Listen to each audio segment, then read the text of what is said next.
आज हम बात करेंगे समय की। समय यानी टाइम।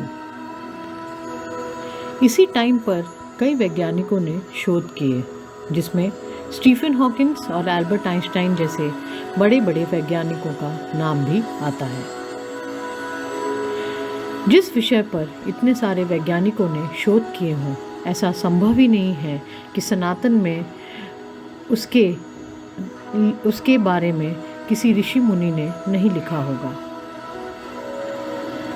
यही जानने के लिए हम सनातन ट्रैकर्स चल पड़े खोज में। यह थी समय की खोज। जब हमने सनातन की दृष्टि से समय को देखा तो हमारे रोंगटे खड़े हो गए, क्योंकि हमें फिर इस बात का अनुभव हुआ कि हमारा जीवन इस समय सीमा में, इस टाइमलाइन में कितना क्षणभंगुर है, जो कि एक कण के समान भी नहीं है। जब हम बात करते हैं समय की सनातन की दृष्टि से, तब हमें पता चलता है कि यह समय सीमा रचयिता के इर्द गिर्द घूमती है।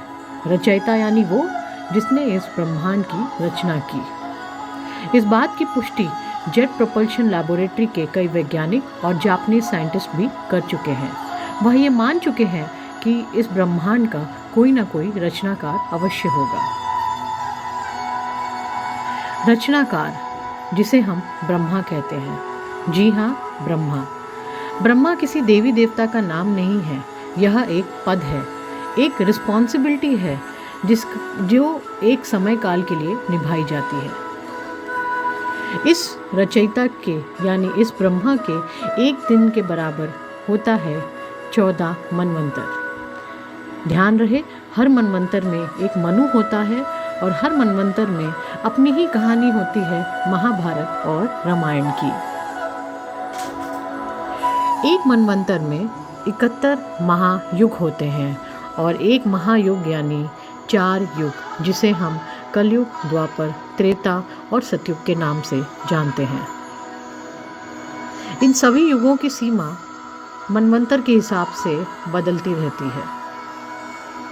अब हमारे दिमाग में एक प्रश्न था कि जब 14 मनवंतर होते हैं, 14 मनु होते हैं और न जाने कितनी बार महाभारत और रामायण उसमें घटित होती है, तो क्या हर महाभारत और रामायण अलग होती है?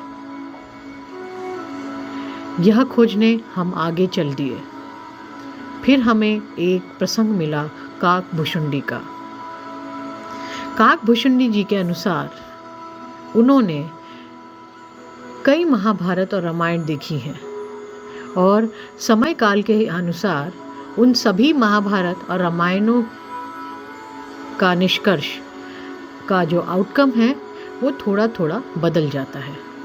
लेकिन उन्होंने दक्ष यज्ञ को सिर्फ 2 या 3 बार ही देखा, क्योंकि जितनी भी बार उन्होंने दक्ष यज्ञ देखा उतनी बार उसका परिणाम एक ही था, उसका निष्कर्ष भी एक ही था। अब इस बात से अंदाज़ा लगाया जा सकता है कि हम इस समय सीमा में, इस समय रेखा में, इस टाइमलाइन में कितने छोटे हैं, यहाँ तक कि शायद हमारा अस्तित्व भी न हो।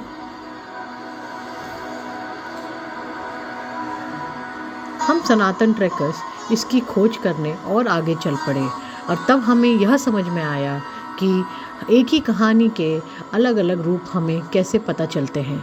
Why there are so many versions to one story। जैसे किसी एक रामायण में आपको यह भी मिल जाएगा कि माता पार्वती राम जी के पास उनकी परीक्षा लेने पहुंच गई सीता बनकर। जब राम जी ने उनको देखा तो उनमें उनकी पत्नी का भाव आया, लेकिन वो उसे पहचान गए। पहचानते ही उन्होंने हाथ जोड़े और कहा, हे माता, मैं आपको माँ समान मानता हूँ, लेकिन ये क्या, आप मेरे समक्ष पत्नी रूप में कैसे आ गई? यह भी एक रूप है रामायण का। This is a version of Ramayana that you will find in our scriptures.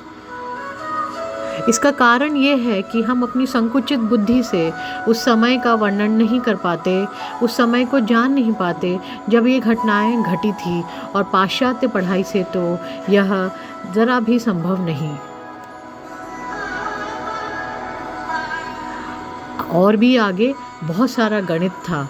ये तो बात थी कहानियों की, ये तो बात थी सिर्फ शब्दों की। इसके आगे का गणित हम खोज रहे हैं और खोज कर आपको बताएंगे अपने अगले क्लिप में। तब तक के लिए धन्यवाद। हरि ओम। चलते चलते हम आपको ये भी बता दें कि न जाने कौन मनु होगा अगले मनवंतर का। इस बार के इस महाभारत के अश्वत्थामा जो कि अमर हैं, या तो वो भी हो सकते हैं, या हनुमान जो कि अमर हैं हमारी कथाओं के अनुसार, वह भी शायद अगले मनवंतर के मनु हो। लेकिन निस्संदेह ये मनु आप या मैं नहीं, क्योंकि हमारा जीवन काल जिस प्रकार हम एक वायरस या बैक्टीरिया को देखते हैं, उसी प्रकार हम इस ब्रह्मांड में उससे भी कई गुना छोटा अस्तित्व रखते हैं। आज के लिए